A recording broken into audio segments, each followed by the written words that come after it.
আসসালামু আলাইকুম। আচ্ছা, নিশ্চয়ই শুনতে পাচ্ছ।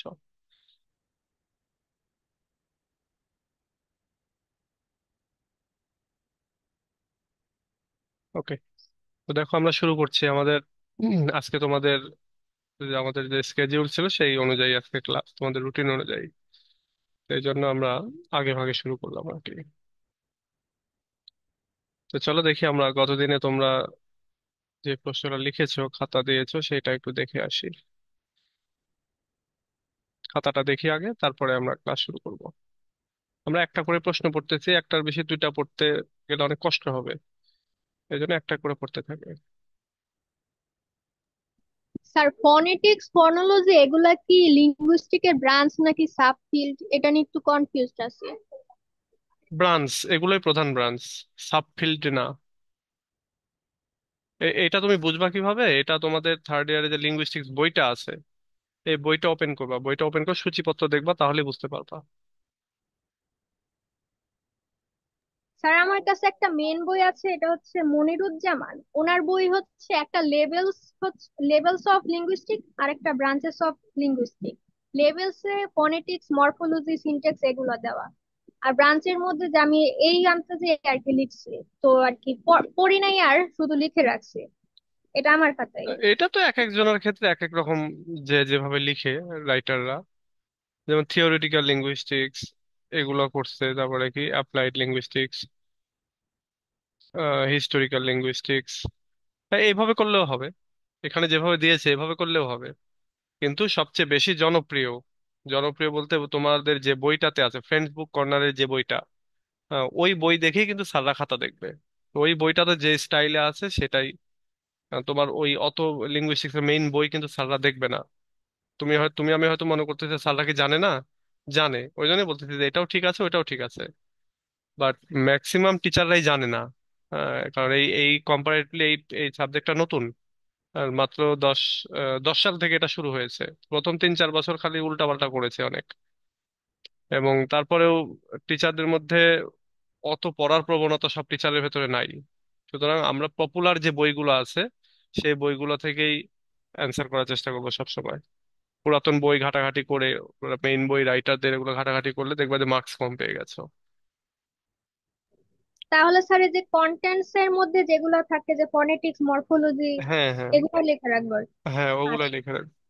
আচ্ছা। এবার আসো হচ্ছে, আচ্ছা এটা দেখি। হ্যাঁ, এখানে এই যে লেখাটা খুব সুন্দর হয়েছে, পয়েন্ট আউট গুলা সুন্দর করে।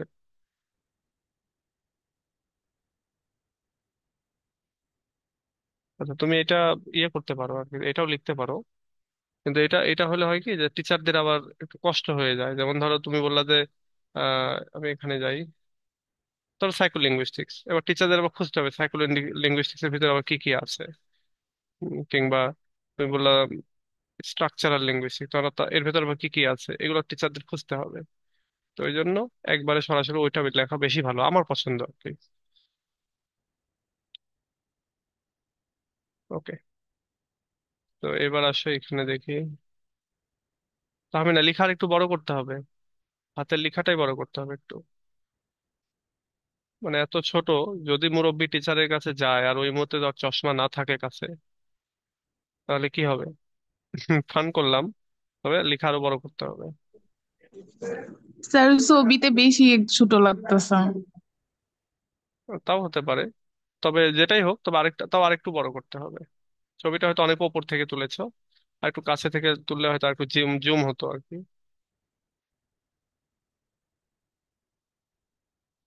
আর এই যে যেমন এটা একটা, ধরো লাইন দিয়েছো, এরপর একটা পয়েন্ট দিয়েছো, এই সমান দূরত্ব দিলে তোমার এটা বোঝা মুশকিল।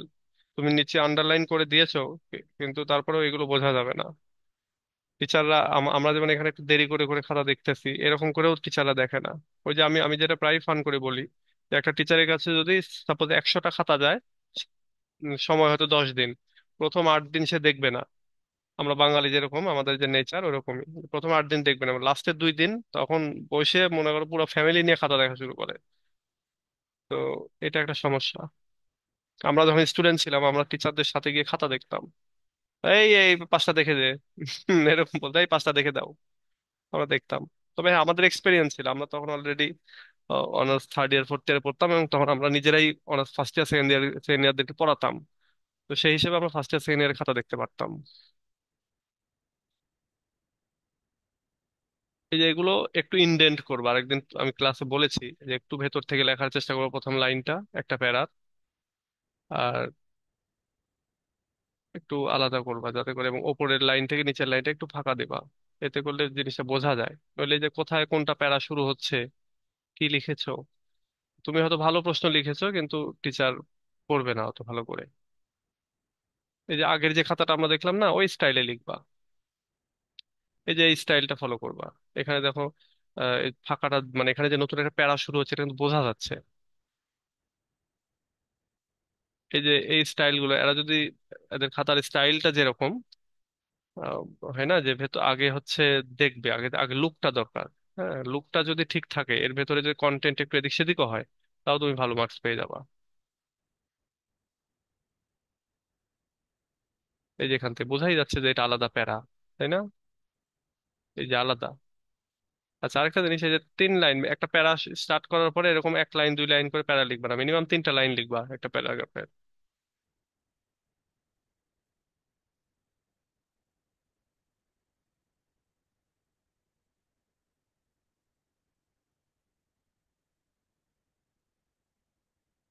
এই যে এরকম সুন্দর করে এইভাবে লিখবা।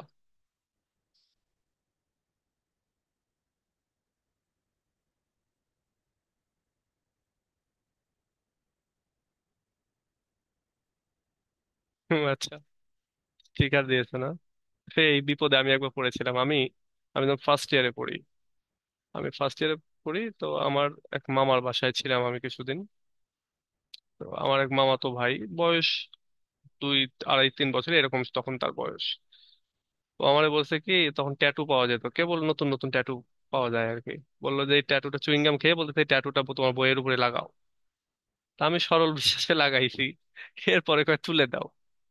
এখন তুলতে যায় তো ছিঁড়ে যায়, উঠে না আর। ওই পাতলা এক ধরনের ট্যাটু গুলো, সে কি কান্নাকাটি। তো তারপর তো বইয়ের উপরে ট্যাটু দেখলে আমার এই কথা, ইভেন আমি যখনই ট্যাটু দেখি তখনই আমার এই কথাটা মনে হয়, চুইংগামের যে ট্যাটু গুলো আর কি। যাই হোক, লেখার স্টাইল ভালো আছে, হ্যাঁ, এইভাবে লেখার চেষ্টা করবা। ঠিক আছে, ভেতরে কি আছে আমি পড়তেছি না, স্টাইলগত জিনিসগুলোই দেখতে থাকি।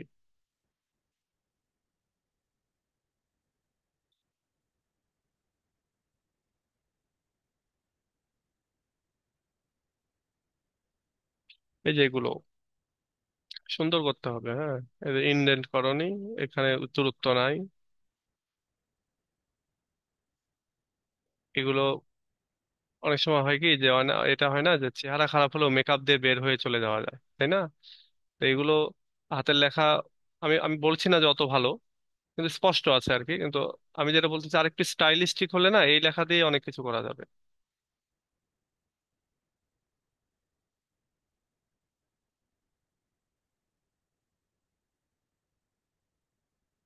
আরেকটু এদিকে নিয়ে এসে যদি লিখতা, স্পেসটা ঠিক আছে, কিন্তু এদিকে যদি নিয়ে এসে লিখতা, এটা আরেকটু স্পেস দিতা।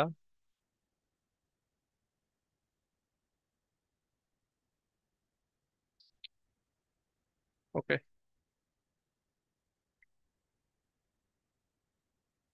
আরেকটা জিনিস সবসময় মাথায় রাখবে, যে তুমি যখন পরীক্ষা দিচ্ছ, লিখতেছো, তখন তোমার যে টিচার, মানে কোশ্চেনের যে প্রশ্নটা, সেই প্রশ্নটা কিন্তু তোমার যে টিচার খাতা দেখবে, মনে করতে হবে যে ওই টিচার তোমাকে জিজ্ঞাসা করতেছে এবং তুমি তার উত্তর দিচ্ছ, এবং ওই টিচারকে কনভিন্স করে তোমাকে লিখতে হবে। তুমি লেখাটা এমন ভাবে লিখবে যে ওই টিচার কনভিন্স হয়। তো তোমার লেখাটা আলোচনা টাইপের হবে, যেন ওই টিচারের সাথে তুমি কথা বলতেছো। টিচার বললো যে হোয়াট ইজ লিঙ্গুইস্টিক্স, এবার তাকে তুমি বোঝাচ্ছ। এরকম একটা যে চিন্তা তোমার মাথায় থাকে, মনের কোনো একটা কোণায় এরকম থাকে, তাহলে দেখবা তোমার তুমি যখন বানিয়ে লিখবা, তখন ওই বানানো লেখাগুলো দেখবা যে অনেক প্রাসঙ্গিক হবে।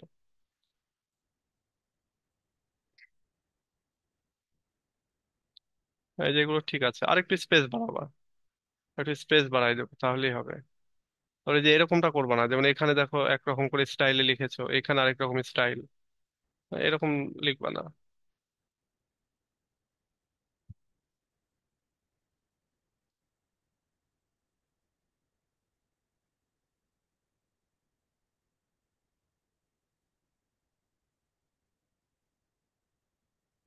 এই যে এক এক জায়গায় এক এক রকম ইয়ে দিয়েছো, এটা এটা করবা না। তাছাড়া এমনিতে ভালো ভালো আছে আর কি।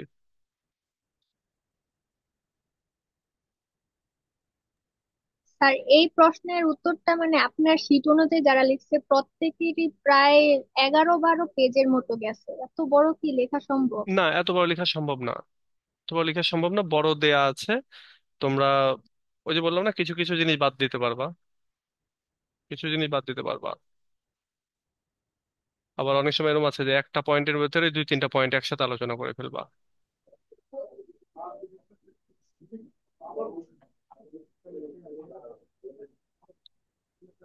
স্যার এখানে ধরেন ডেসক্রিপটিভ লিঙ্গুইস্টিকের মধ্যে প্রত্যেকটার একটা করে জাস্ট ওই সংজ্ঞা দিয়ে রাখলাম, তাহলে কি হবে? মানে শুধু সংজ্ঞা দিলাম আর কিছু লিখলাম না। যেমন ফনেটিক্স এর শুধু সংজ্ঞা, ফনোলজি শুধু সংজ্ঞা।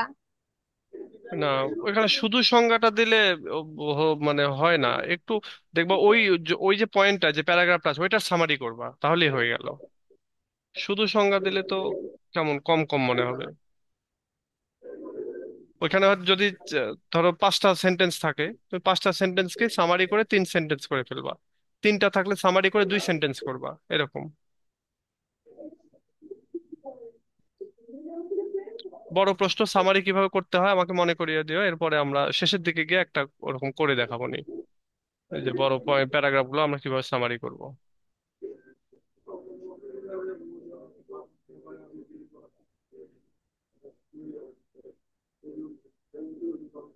আর একটু স্পেস দিবা, আর একটু, 1 1 ইঞ্চি স্কেল থাকলে স্কেল দিয়ে মেপে দিবা। এই যে এই লাইন এখানে শুরু না করে এই এখানে শুরু করবা, এই মাঝখানে 1 ইঞ্চি ফাঁকা থাক।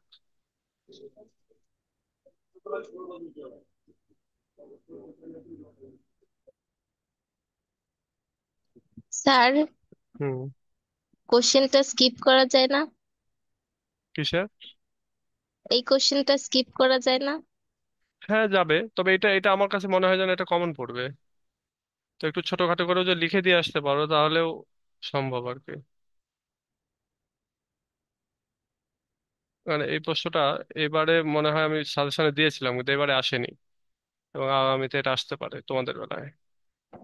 স্যার স্যার, এটাকে আপনি 3 স্টার দিয়ে রাখছেন। হ্যাঁ, তাহলে এটা আসতে পারে, ওই জন্য একটু পড়ার চেষ্টা করো। হতে পারে যে একটু কষ্ট লাগবে, কিন্তু এরকম হয় না যে শিওর একটা জিনিস আসবে, সেটাকে ছেড়ে চলে গেলাম। হ্যাঁ, এখন একটা জিনিস আমি তোমাদেরকে যেটা বলি যে লিঙ্গুইস্টিক্স এর প্রশ্ন যদি কেউ মনে করো একবার পরে মনে থাকবে, বা 2বার পরে মনে থাকবে, বা 3বার পরে মনে থাকবে, তাহলে এটা ভুল। আমি ওই জন্য এর আগে প্রথম দিনেই বললাম যে তোমরা এখন পড়বা শুধুমাত্র দেখে রাখবা জানার জন্য। এ- এবং এরপরে পরীক্ষা দিবা, মানে এই যে যে খাতাগুলো লিখতেছো, এটা যদি না দেখে পারো লিখবা, যদি মনে করো ফ্রি হ্যান্ডে পারো লিখবা, কিংবা যেখানে ভুলে যাচ্ছ দেখে দেখে লিখবা। কিন্তু এটা 4 5 বারের পরে গান মুখস্থ করা শুরু করবা।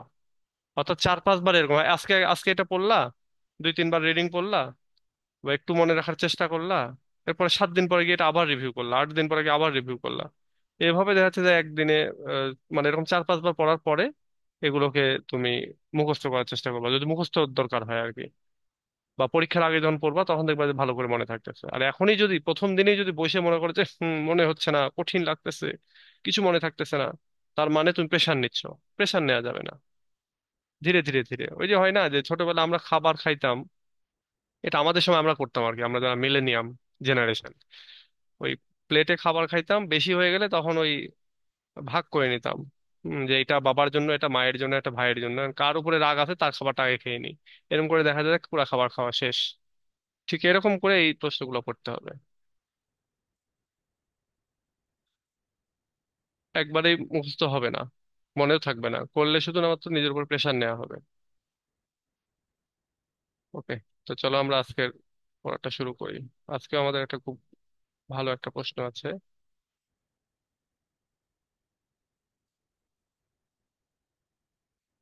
আমাদের এই যে, এইটা লিঙ্গুইস্টিক্স এর ব্রাঞ্চ, এটা এসেছিল কবে? এবার আসেনি, গতবার আসছিল কি? স্যার এটা তো কোনো ইয়ারেই আসেনি। আসেনি না? তাহলে এটা ইম্পর্টেন্ট আছে, বইরো।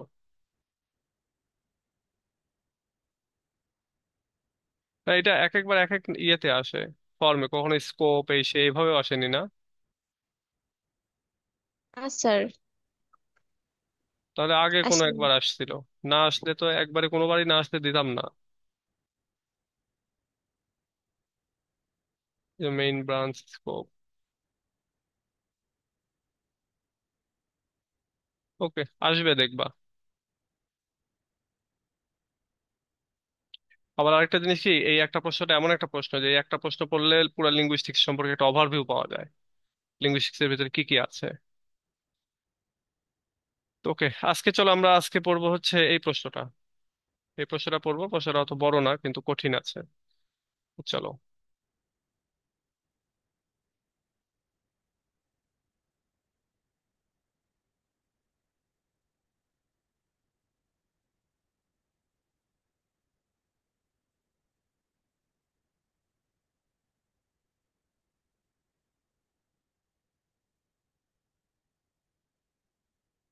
ওকে, who is Chomsky, describe his contribution to linguistics. Chomsky কে, তার যে অবদান লিঙ্গুইস্টিক্স এর ভেতরে সেইটা হচ্ছে আলোচনা করো, বর্ণনা করো। তো দেখো বলতেছে, Avram Noam Chomsky is one of the most influential scholars of the 20th century. অর্থাৎ এই বিংশ শতাব্দীতে যতগুলো মানে প্রভাব বিস্তারকারী ইনফ্লুয়েন্সিয়াল স্কলার এসেছেন, তাদের মধ্যে এই অভরাম নোয়াম চমস্কি একজন। তিনি এখনো বেঁচে আছেন, কিন্তু মারা যাননি। He has proved himself multiple fields like linguistics, philosophy, cognitive science, logic, political criticism, human rights activism, social criticism, and so on. তিনি তার নিজেকে প্রমাণ করেছেন অনেকগুলো ক্ষেত্রে, যেমন লিঙ্গুইস্টিক্স এর ক্ষেত্রে, দর্শন, cognitive science, logic, political criticism, human rights activities, এই এতগুলো সোশ্যাল ক্রিটিসিজম, এতগুলো সেক্টরে নিজেকে এঙ্গেজ করেছেন এবং সফল সফল হয়েছেন।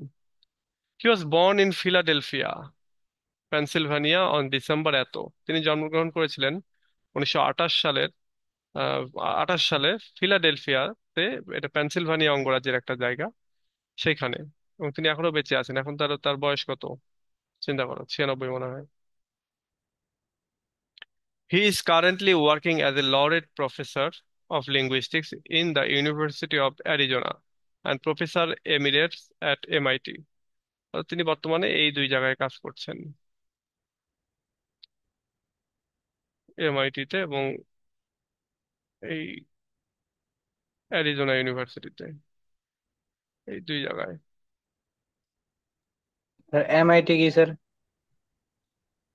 এটা ইউনিভার্সিটির নাম, চলো দেখে আসি। ইনফরমেশন অ্যান্ড টেকনোলজি, মাঝখানেরটা কি দেখি, ম্যাসাচুসেট ইনস্টিটিউট অফ টেকনোলজি, এটা হচ্ছে এমআইটি। ইন্ডিয়ান একটা আছে আইআইটি, হ্যাঁ, আইআইটি ইন্ডিয়ান, এই যে Indian institute of technology, IIT. এগুলোতে মানুষ খুব পড়ার জন্য আগ্রহী। এমআইটি, আইআইটি, হ্যাঁ, এগুলো হচ্ছে খুবই বিখ্যাত। আমাদের যেমন বুয়েট, হ্যাঁ, ওদের হচ্ছে এমআইটি, আইআইটি।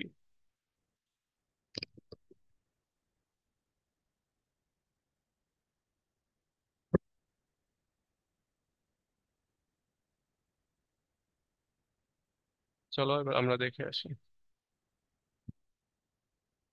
এবার দেখো হিজ কন্ট্রিবিউশন, তার অবদানটা কি কি। Chomsky has written more than 150 books on linguistics, politics, war, human rights, and mass media. Chomsky প্রায় 150টারও বেশি বই লিখেছেন লিঙ্গুইস্টিক্স এর উপরে, পলিটিক্স এর উপরে, যুদ্ধ, মানবাধিকার এবং ম্যাস মিডিয়া, হুম, এগুলো নিয়ে। He is called the father of modern linguistics, তাকে বলা হয় মডার্ন লিঙ্গুইস্টিক্স এর ফাদার। তো এটা একটু মনে রেখো ব্রিফ কোশ্চেনের জন্য। তো লিঙ্গুইস্টিক্স এর ফাদার না, মডার্ন লিঙ্গুইস্টিক্স এর ফাদার। লিঙ্গুইস্টিক্স এর ফাদার কে তা জানা নাই, কিন্তু মডার্ন লিঙ্গুইস্টিক্স এর একে বলা হয়। কেন বলা হয়? For his major contribution to transformational generative grammar. এবং এটা তাকে বলা হয় এই জন্য যে তার এই ট্রান্সফরমেশনাল জেনারেটিভ গ্রামার যে থিওরি, সেইটাতে অবদান রাখার জন্য। He has also talked about competence and performance. তিনি আরো যে বিষয় নিয়ে কথা বলেছেন সেটা হচ্ছে competence and performance. Competence and performance কি? কম্পিটেন্স মানে দক্ষতা, এবং পারফরমেন্স বলতে সেই দক্ষতার প্রদর্শন। এমন অনেক মানুষ আছে না, অনেক টিচার আছে না আমাদের, খুবই দক্ষ, খুবই জানেন, কিন্তু ক্লাস ভালো নিতে পারেন না। এরকম অনেক টিচার আছে না, যে তুমি পার্সোনালি যদি তার কাছে যাও দেখবা যে স্যার অনেক ভালো পরামর্শ দিচ্ছে, বাট ক্লাসের ভিতরে তিনি দাঁড়িয়ে অত ইয়ে করতে পারেন না। তাহলে দক্ষতা এক জিনিস এবং পারফরমেন্স, দক্ষতার প্রদর্শন করা, এটা কিন্তু আরেক রকমের জিনিস। অ্যালং উইথ দ্যাট, এটার সাথে সাথে his innate theory is another contribution to the field of knowledge. এবং এটার সাথে এই ট্রান্সফরমেশনাল জেনারেটিভ যে গ্রামার, এটার পাশাপাশি তার আরেকটা থিওরি আছে, সেটা হচ্ছে ইনেট থিওরি। এই দুইটা আহ, মানে এটা তার আরেকটা অবদান, বিশেষ করে লিঙ্গুইস্টিক্স এর নলেজের ক্ষেত্রে।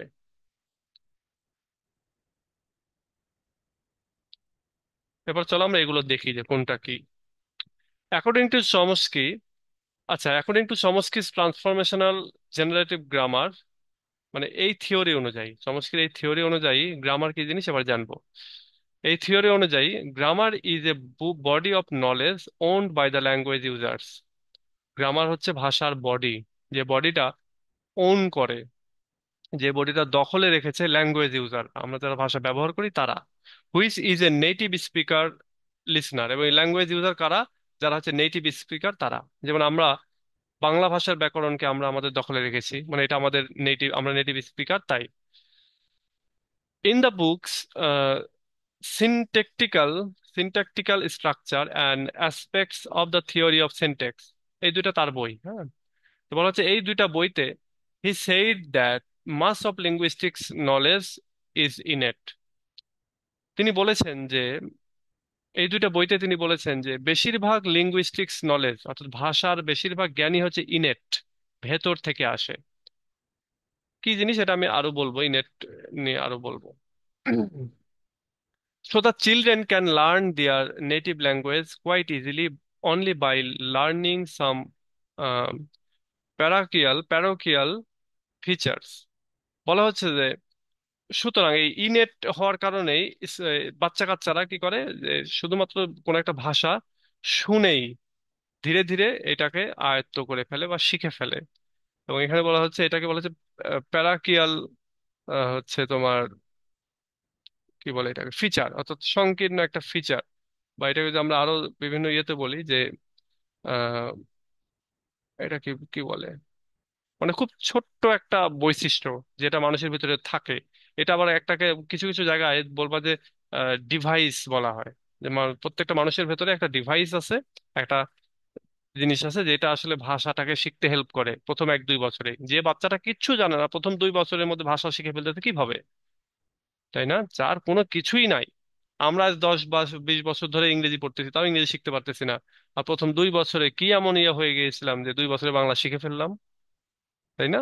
বা ইংরেজ যারা, তারা 2 বছরের মধ্যে ছোট বাচ্চা কিভাবে ভাষা শিখে ফেলতেছে। এবং এই থিওরিটাই এটাই, যে ইনেট থিওরি মানে ভেতরে কিছু একটা আছে। হ্যাঁ। তো এখানে বলতেছে যে বেশিরভাগ লিঙ্গুইস্টিক্স নলেজ, অর্থাৎ ভাষার বেশিরভাগ জ্ঞানই ইনেট, ভেতর থেকে আসে। এবং এর কারণে ছোট বাচ্চারা কি করে, খুব সংকীর্ণ ফিচার নিয়ে, মানে একটা ছোট বাচ্চার ফিচার কি কি, সে কি কোনো ইশারা ইঙ্গিত বুঝতে পারে ছোটবেলায়? ওই 6 মাস 1 বছরে বুঝতে পারে? বুঝতে পারে না। কিন্তু ধীরে ধীরে সে এত তাড়াতাড়ি কিভাবে শিখে ফেলে? এই সংকীর্ণ তার অল্প সামান্য ফিচার নিয়ে, বৈশিষ্ট্য নিয়ে সে কিভাবে শিখে ফেলে? This innate knowledge is termed the universal grammar. এই ইনেট নলেজটাকে আবার টার্ম দেওয়া হয়েছে একটা, সেটা হচ্ছে ইউনিভার্সাল গ্রামার। এই ইনেট থিওরির আরেকটা নাম হচ্ছে ইউনিভার্সাল গ্রামার। ইউনিভার্সাল গ্রামারটা এরকম যে প্রত্যেকটা বাচ্চার কাছেই, বাচ্চার ভেতরে, মানুষের ভেতরে একটা গ্রামার থাকে, যে গ্রামারটা ইউনিভার্সাল। যখন তুমি একটা ভাষা শিখবা, ধরো তো এখন যদি তোমাকে এরকমটা বলা হয়, তুমি বাংলা ব্যাকরণ টুকটাক স্টাডি করেছো, ইংলিশটা বেশি স্টাডি করেছো, তুমি ইংরেজিতে জানো যে ইংরেজি ভাষা শিখতে গেলে আমাকে টেন্স, ভয়েস, ওয়ার্ড মিনিং এগুলো জানতে হবে, তাই না? এখানে এবিসিডি আছে, অ্যালফাবেট, এগুলো জানতে হবে। ঠিক তেমনি এখন যদি তোমাকে উগান্ডার ভাষা শিখতে লাগাই দেওয়া হয়, তোমার ভেতরে ঠিকই কিন্তু এটা আসবে যে ভাই উগান্ডার টেন্স কি, উগান্ডাতে ভয়েস কিভাবে করতে হয়। কারণ কি, ওই যে তোমার একটা গ্রামার ভেতরে আছে। ঠিক এরকমই, এটা তো আমরা বাহ্যিকভাবে গ্রামারটা নিচ্ছি, ঠিক এরকমই মানুষের মনের ভেতর একটা ইউনিভার্সাল গ্রামার থাকে, যে গ্রামারের দরুন সে সব ভাষা শিখে ফেলে। ধরো একটা ছোট বাচ্চাকে যদি 5টা ভাষায় কথা বলে 5 জন মানুষ, এই 5 ভাষার মানুষের ভেতরে যদি ছেড়ে দেওয়া হয়, দেখবা ও ধীরে ধীরে ধীরে 5টা ভাষা শিখে ফেলছে। বয়স সময় কতদিন লাগবে জানো? ওই 2-3 বছর 5টা ভাষা শিখে ফেলতেছে।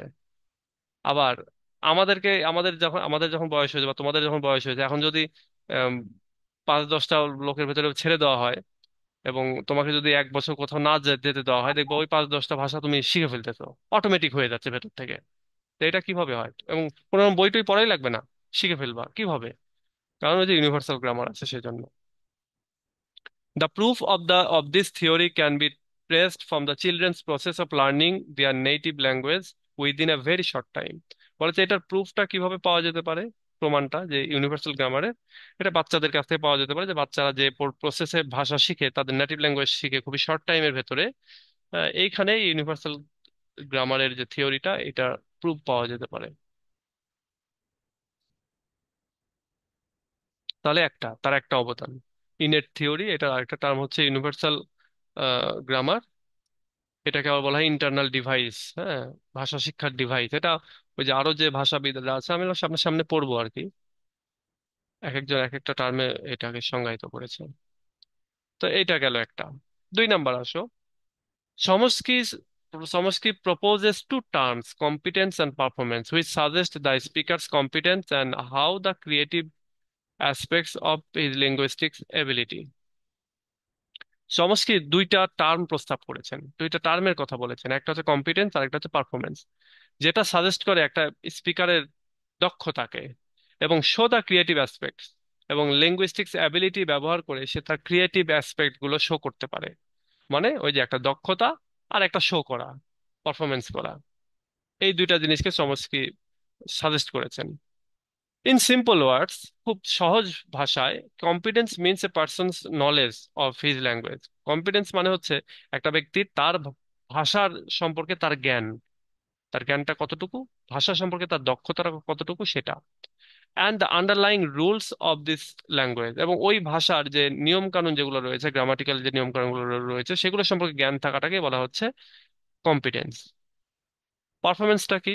Performance is the practical field where he uses his language of the language, আচ্ছা, uses his knowledge of the language in an every day real life situation. Performance হচ্ছে সেই যে ভাষা সম্পর্কে যে জ্ঞানটা নিল, সে জ্ঞানটা প্র্যাকটিক্যাল ফিল্ডে সে কতটা তার এই জ্ঞানটা ব্যবহার করতে পারতেছে তার রিয়েল লাইফ সিচুয়েশনে, সেইটা।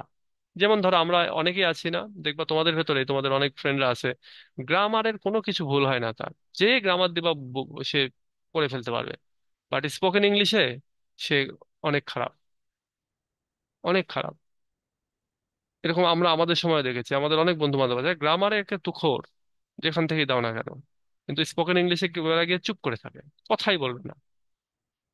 তো এইটা হচ্ছে একটা মানে পারফরমেন্স অনেকের, ওই যে বললাম যে ভেতরে জ্ঞান থাকবে কিন্তু পারফরমেন্স খারাপ থাকবে।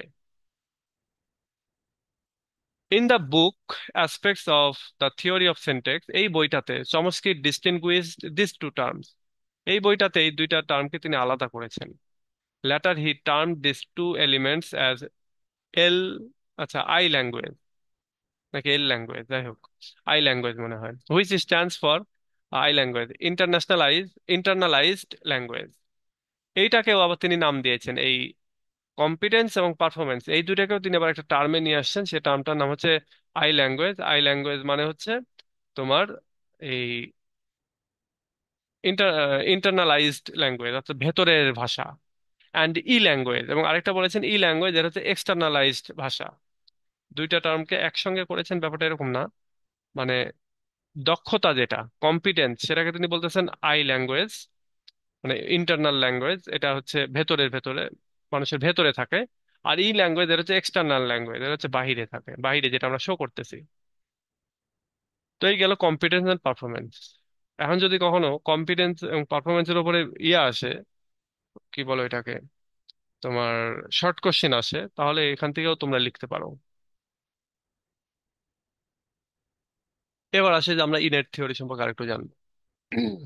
Another popular theory developed by Chomsky is the innate theory. আরেকটা পপুলার থিওরি সেটা হচ্ছে innate theory. It is known as innatist theory বা নেটিভিস্ট থিওরি বা মেন্টালিস্ট থিওরি। এই ইনেট থিওরির অনেকগুলো আরো নাম আছে, যেমন কেউ বলে ইনেটিস্ট থিওরি, কেউ বলে নেটিভিস্ট থিওরি, কেউ বলে মেন্টালিস্ট থিওরি, সবগুলো একই জিনিস। তো এটা যদি কখনো তোমাদের শর্ট কোশ্চেন এটা চলে আসে যে write a short note on nativist theory, একই জিনিস লিখবা।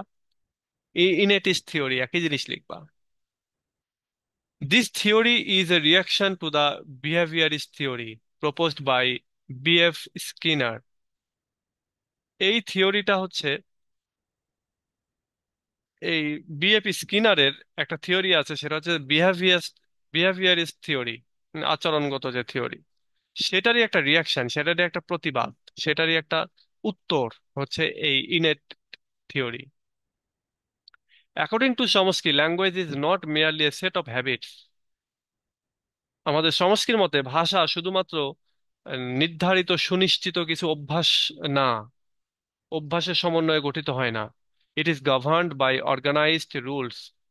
এইটার ভেতরে কিছু অর্গানাইজড রুল থাকে, অর্গানাইজড রুল দ্বারা শাসিত হয় একটা ভাষা, কিছু রুলস এর উপরে বেস করে একটা ভাষা চলে। The human brain can apprehend and perceive linguistic data because it is genetically equipped with a device called LAD, Language Acquisition Device। এই ডিভাইসের কথা বলতেছিলাম। হিউম্যান ব্রেইন বলতেছে হিউম্যান ব্রেইন ক্যান অ্যাপ্রিহেন্ড, বুঝতে পারে, অ্যান্ড পারসিভ, পারসিভ মানেও বোঝা, তারপরে কম্প্রিহেন্ড মানেও হচ্ছে বুঝতে পারা আর কি, দুইটাই বুঝতে পারা। বলছে comprehend and perceive linguistic data, অর্থাৎ তুমি যে কথাগুলো বলতেছে, যে ওয়ার্ড গুলো যেগুলো হচ্ছে তৈরি হচ্ছে, এগুলো হচ্ছে লিঙ্গুইস্টিক ডাটা। বলা হচ্ছে একটা মানে মানুষের হিউম্যান ব্রেইনটা একটা ভাষাকে বুঝতে পারে, ল্যাঙ্গুয়েজের ডাটাকে বুঝতে পারে। কিভাবে বুঝতে পারে? বিকজ ইট জেনেটিক্যালি ইকুইপড, কারণ এটা মানুষ তার জিনগত দিক থেকেই, তার জেনেটিক্যালি এই একটা অস্ত্র তার ভেতরে দেয়া থাকে, একটা ডিভাইস তার ভেতরে দেয়া থাকে। এই যে বলতেছে যে it is genetically equipped with a device, একটা ডিভাইস এর ভেতরে দেয়াই থাকে, এবং সেই ডিভাইসটার নাম কি? ল্যাড, সংক্ষেপে বিস্তারিত হচ্ছে ল্যাঙ্গুয়েজ অ্যাকুইজিশন ডিভাইস। বলতেছে এই ডিভাইস যদি না থাকতো মানুষের হিউম্যান ব্রেনে, বা জেনেটিক্যালি যদি এটা না থাকতো, তাহলে একটা মানুষ 2 বছরে তো ভাষা শেখার কথা না, যার কোনো এবিলিটি নাই। একেবারে একেবারে হচ্ছে কম এবিলিটি, একটা বাচ্চা হাঁটতেও পারে না, বা কোনো রকম হাঁটা শেখে, প্রথম ডাক তার বাবা মা এরকম, কিন্তু সে 2 বছরের কথা বলে। আমার আমার যে মেয়েটা, আমার মেয়ে এখন বয়স ডিসেম্বরের নভেম্বরের 30 তারিখে ওর 30 না 23, যাই হোক, তোমাদের কাছে তো ডেট ভুললে সমস্যা নেই, বাড়িতে ডেট ভুলে গেলে সমস্যা। তো যাই হোক, নভেম্বরের শেষের দিকে আর কি, 28 বা 30 এরকম একটা দিনে তো তার জন্মদিন। এখন হিসাবে তার হচ্ছে বয়স 1 বছর 10 মাস। সব কথা বলে, সব কথা বলে, আমার আম্মার সাথে ঝগড়া করে। হ্যাঁ, আর যে কথা একবার শুনতেছে সেটা তো বলতেছেই, এমনি সব রকমের কথা। এ কিভাবে শিখলো? ইনফ্যাক্ট ওর হাঁটতে সময় দেরি লাগছে, মানে আমার অন্য ছেলেগুলো হাঁটা শিখছে 1 বছরে, আর ও হাঁটা শিখলো 1.5 বছরে এসে। এই মাস দুয়েক হচ্ছে হাঁটা শিখেছে, এখন দৌড়ায় বেড়ায়। তো হাঁটা শিখতে তার 1.5 বছর লাগলো, আর ভাষা সে আরো 6-7 মাস আগে থেকে ভাষা সব মানে অনেক কিছু বলতে পারে, আর এখন পুরো কথাই বলতে পারে, গল্প করা যায় তার সাথে, সে আবার গল্পের উত্তর দেয়। তো এগুলো কিভাবে হচ্ছে তার ভেতরে, বা একটা বাচ্চার ক্ষেত্রে এটা কেন ঘটতেছে? কারণ হচ্ছে ওই যে ল্যাড, ল্যাঙ্গুয়েজ অ্যাকুইজিশন ডিভাইস। এই ডিভাইসটা ওই মানে আইটি সেক্টরের মতো ওইরকম না, এটা আল্লাহ প্রদত্ত একটা ডিভাইস, যেটা ব্রেনের ভেতরে দেয়া আছে। আমরা যদি, যেমন আমরা হিন্দি ভাষা কিভাবে শিখেছি? পড়ে, লিখে না, এগুলো শুনে শুনে, তাই না? আমরা কেউ যদি ছোট থেকে যদি শিখতাম, খুব বেশি ইংরেজি ভাষার কোনো মুভি নাটক এগুলো দেখি, তাহলে তুমি অটোমেটিক ইংরেজি ভাষা শিখে ফেলবা। একটা ছোট বাচ্চা কিভাবে শিখে? সে তো পড়ে না, সে তো কোনোদিন ওই করেনি, আহ হচ্ছে কি বলে, লিখেনি, তাহলে সে কিভাবে শিখলো? লিসনিং করে। তো যে যত বেশি লিসনিং করবা, ভাষা শেখার পূর্ব শর্তই হচ্ছে লিসনিং করা, লিসনিং করা এবং বলার চেষ্টা করা। এই দুইটা করলেই বাকি সব অটোমেটিক হয়ে যাবে। আমরা ওইটা করি না বলে আমাদের হয় না আর কি। ওকে, এবার আসো। This device as said by Chomsky consist of universal grammar. এই ডিভাইসটা, যেটা আমাদের চমস্কি বলতেছেন, এই ডিভাইসটা গঠিত হয়েছে ইউনিভার্সাল গ্রামারের দ্বারা। ওই যে আমরা যে ইউনিভার্সাল গ্রামারটা পড়ছিলাম, এই যে ইউনিভার্সাল গ্রামার, এইটা এটার দ্বারা গঠিত। He also says all language is formed with the universal ground. তিনি আরো বলেন যে সমস্ত ভাষাই গঠিত হয়েছে একটা ইউনিভার্সাল গ্রাউন্ডের উপরে, সার্বজনীন একটা গ্রাউন্ডের উপরে। ওই যে সার্বজনীন গ্রাউন্ড মানে কি, টেন্স থাকবে, ভয়েস থাকবে, সাবজেক্ট থাকবে, সাবজেক্টে যেগুলো থাকে আর কি, নাউন প্রোনাউন এগুলো থাকবে, পার্টস অফ স্পিচ থাকবে, ন্যারেশন থাকবে, এগুলো প্রত্যেকটা ভাষাতে থাকবেই। হ্যাঁ, এটা এটা অনেক সময় এরকম, ওই যে যারা প্রোগ্রামিং ল্যাঙ্গুয়েজ শিখে তারা একটা ল্যাঙ্গুয়েজ শিখলেই সবগুলো ল্যাঙ্গুয়েজ পরবর্তী তার জন্য ইজি হয়ে যায়, কারণ এই যে স্ট্রাকচার গুলো সেম, স্ট্রাকচার গুলো সেম থাকে। আমরা জানি যে কোন কোন এরিয়া শিখতে হবে, তাই না? একটা ভাষা শিখলে তখন কোন কোন ভাষা এরিয়া গুলো শিখতে হবে, শিখলে ওই ভাষাটা আরেকটা নতুন ভাষা পারা যাবে, এটা জানাই থাকে। This doesn't mean all the language of the world is the same. এর মানে এই না যে পৃথিবীর সমস্ত ভাষা একই রকম। এর এর মানে এই না। যেমন ওই যে কি হয় যে আমাদের বাংলা ভাষায় আমরা জানি যে আপনি, তুই, তুমি এটা রয়েছে, বাট ইংলিশে সব ইউ, তাই না? আছে তো। আমরা জানি হচ্ছে যে আমাদের বাংলা ভাষায় আহ, হচ্ছে শুরুতে কি বসে, সাবজেক্ট, তারপর অবজেক্ট, লাস্টে গিয়ে ভার্ব বসে, তাই না? বাংলা ভাষায় দেখবে আমি ভাত খাবো, তাহলে খাবো কথাটা, বা আমি ঢাকা যাব, আমি মজা করব, এই সবই কিন্তু বাংলা ভাষায় ভার্ব শেষে বসে। আর ইংরেজি ভাষায় কি হচ্ছে, সাবজেক্ট তারপরেই ভার্ব। ঠিক এরকম অন্যান্য ভাষাগুলোতে এরকম। তো সব ভাষা সেম না, বাট সব ভাষাতে এলিমেন্ট গুলো সেম থাকে, হয়তো আগে পরে থাকে এরকম।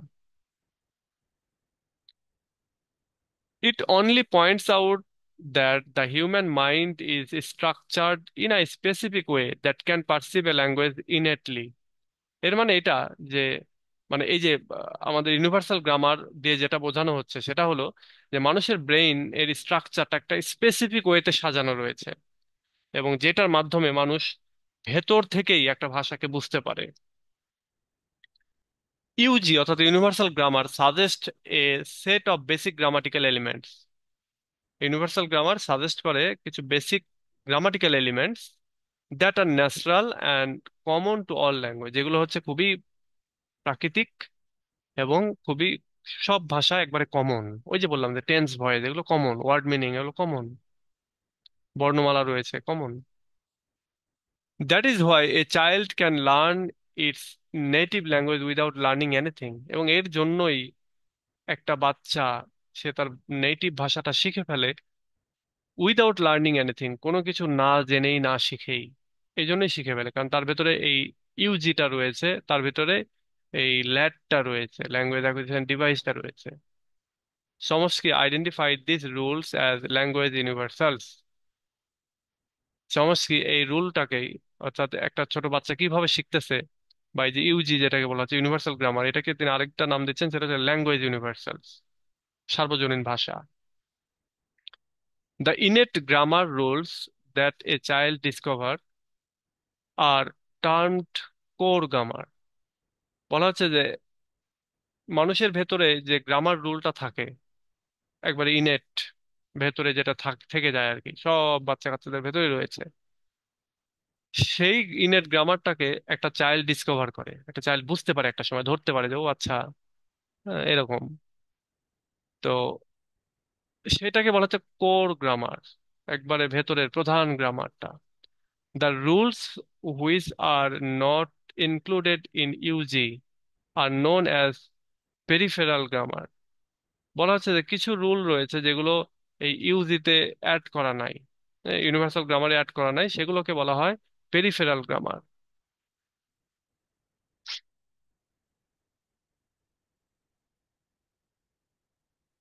আচ্ছা, finally, in conclusion, has introduced many new concepts in linguistics.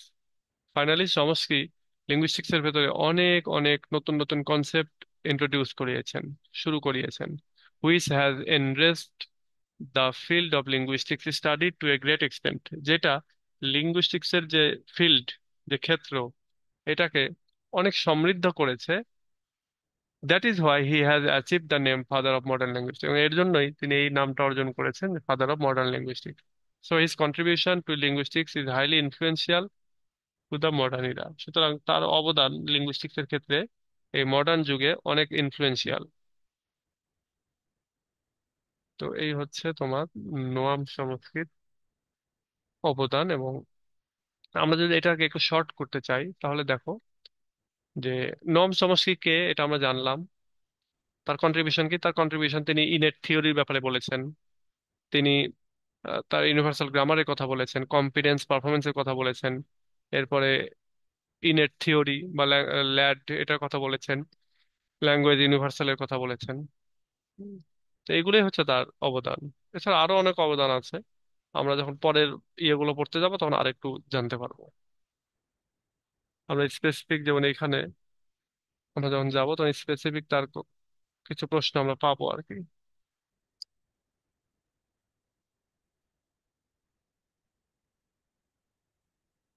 এই যে পিএস গ্রামার টামার এগুলো যখন পড়বো আমরা তখন অনেক কিছু জানতে পারবো তার ব্যাপারে, আরো অনেক কিছু।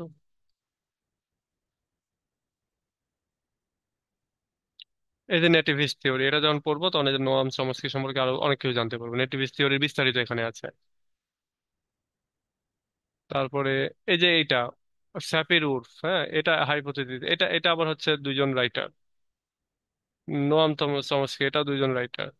এটা এটা একজন রাইটার।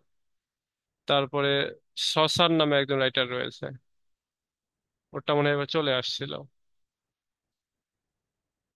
Ferdinand D saucer. এই যে ও প্রথমে আছে, ফার্দিনান্ড ডি সসার, ওটা চলে আসছে এবার।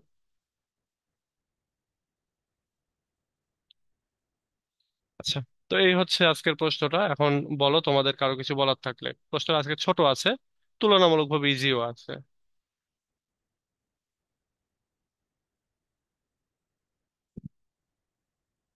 বলতে পারি না বলতে, বেশি বেশি বলতে হবে, তাহলেই হবে। যত বেশি বলবা, এবং তুমি যদি বলতে শরম লাগে, নিজেই নিজের সাথে মনে মনে কথা বলো, নিজেকেই কোশ্চেন করে নিজে ওটার অ্যান্সার দাও। আর ইংরেজি ভাষার গোপন রহস্য হচ্ছে, ইংরেজি ভাষা ভালো বলতে পারা পড়তে পারা, এগুলোর গোপন রহস্য হচ্ছে ওয়ার্ড মিনিং জানা। তুমি যত ওয়ার্ড মিনিং জানবা তত ভালো হবে। আর যদি বলো যে ওয়ার্ড মিনিং কিভাবে জানবো, ওয়ার্ড মিনিং তো তুমি বিভিন্ন ক্ষেত্র থেকে জানতে পারো। তুমি বেশি বেশি পত্রিকা পড়ো, সেখানে নতুন নতুন ওয়ার্ড মিনিং জানতে পারবা। সেগুলো একটা নোট বইয়ে লিখে রাখো। নোট বইয়ে লিখে ওই নোট বইটার সাথে রাখো সবসময়, ছোট্ট পাতা, হয়তো 10টা 10টা করে প্রতিদিন পড়বা, মুখস্থ করবা। জমা রাখার দরকার নেই, ফেলে দেবা, আবার নতুন ভাবে আবার আসবে, আবার পড়বা। এরকম করতে করতে দেখবা যে একটা সময় মুখস্থ হয়ে গেছে।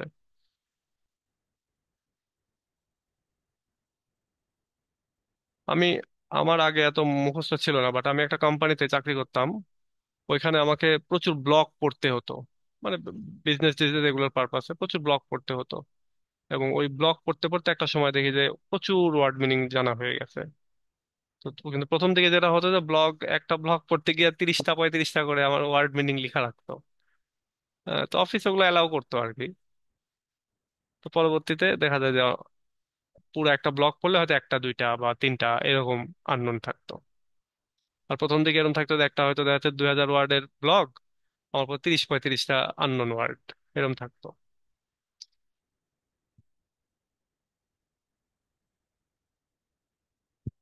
হ্যাঁ, ওইটা তুমি ছাড়া আর কেউ বুঝবে না, কিন্তু দেখা যায় তোমার ফ্লুয়েন্সি চলে আসবে।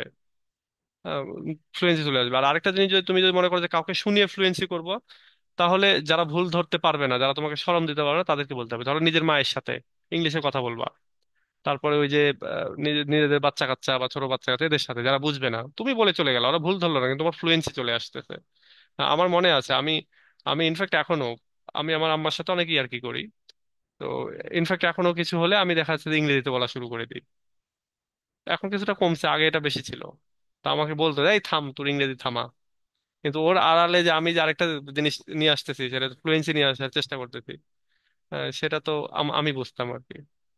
তো একটা জিনিস হয় যে দীর্ঘদিন না বললে বা প্রতিদিনই কিছু না কিছু প্র্যাকটিস না করলে ফ্লুয়েন্সি থাকে না। আবার এটা কিছুদিন করলে এটা থাকে। এই জন্য এক কথায় প্র্যাকটিস, যত বেশি বলবা তত বেশি কাজ হবে। ওকে, তো এই হচ্ছে আমাদের আজকের ক্লাস। তোমাদের কিছু বলার থাকলে আর বলো, আর নইলে আমরা শেষ করে দিই।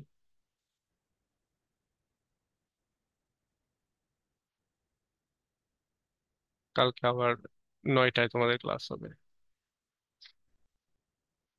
ওকে, সো ঠিক আছে, তাহলে ভালো থেকো, আজকে এ পর্যন্তই। নেক্সট আবার আগামীকালকে কথা হবে। আল্লাহ হাফেজ।